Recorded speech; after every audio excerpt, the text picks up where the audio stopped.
नमस्कार। आज के इस विशेष विश्लेषण में हम पुणे शहर को झकझोर देने वाली एक बेहद खौफनाक घटना की तह तक जाने वाले हैं। नवले ब्रिज पर जो हुआ वो सिर्फ एक मामूली बहस नहीं थी, वो पलक झपकते ही एक भयानक और जानलेवा हमले में बदल गई। चलिए सीधे मुद्दे पर आते हैं। सोचने वाली बात है ना कि रोजमर्रा का एक आम सा सफर अचानक एक खौफनाक वारदात में कैसे बदल सकता है।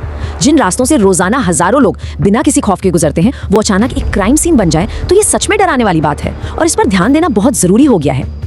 अब सवाल उठता है कि इस पूरी भयानक घटना की जड़ आखिर थी क्या। तो इसका पहला पहलू है यात्रियों को लेकर हुआ विवाद। देखिए, समझने वाली अहम बात यह है कि कातरज से नवले ब्रिज हाईवे का जो ये रूट है ना, ये हमेशा बहुत ज्यादा व्यस्त रहता है और यहीं से शुरू होती है असली परेशानी, सवारियों को बैठाने की होड़। ये कोई एक दिन की बात नहीं है, बल्कि एक तरह का टर्फ वॉर या कहें तो वर्चस्व की लड़ाई बन चुकी है। रिक्शा चालकों के बीच सवारियों को लेकर अक्सर होने वाली ये बहस एक बहुत ही गंभीर और व्यवस्थित समस्या का रूप ले चुकी है। महाराष्ट्र टाइम्स की रिपोर्ट भी बिल्कुल इसी तरफ इशारा करती है। स्थानीय निवासियों का साफ तौर पर कहना है कि नवले ब्रिज क्षेत्र में यात्रियों को बैठाने को लेकर रिक्शा चालकों के बीच अक्सर विवाद होते रहते हैं। मतलब जो लोग रोज इस रास्ते से सफर कर रहे हैं उनके लिए ये हताशा और तनाव बिल्कुल रोजमर्रा की बात हो गई है। लेकिन इस बार सवारियों को बिठाने का ये रोज का विवाद एक बहुत ही खौफनाक और हिंसक मोड़ ले चुका था।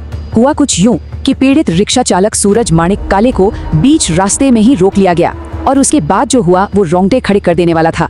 लात घूंसों और धारदार हथियारों से उन पर एक बेहद ही क्रूर शारीरिक हमला किया गया और क्रूरता की हद तो तब पार हो गई जब गंभीर रूप से घायल सूरज को राजमाता अंडरपास के पास पुल से सीधे नीचे फेंक दिया गया। बिल्कुल सच, ये घटनाक्रम किसी को भी अंदर तक हिला सकता है।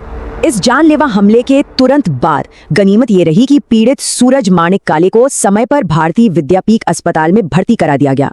पुलिस रिपोर्ट्स की माने तो राहत की बात है कि फिलहाल उनकी हालत स्थिर बताई जा रही है और उनका इलाज चल रहा है। अब आते हैं इस घटना के तीसरे पहलू पर, जो है वायरल वीडियो और उसके बाद पुलिस का एक्शन। असल में इस पूरी क्रूरता का एक वीडियो सोशल मीडिया पर वायरल हो गया था। इस खौफनाक वीडियो ने पूरी जनता को झकझोर कर रख दिया।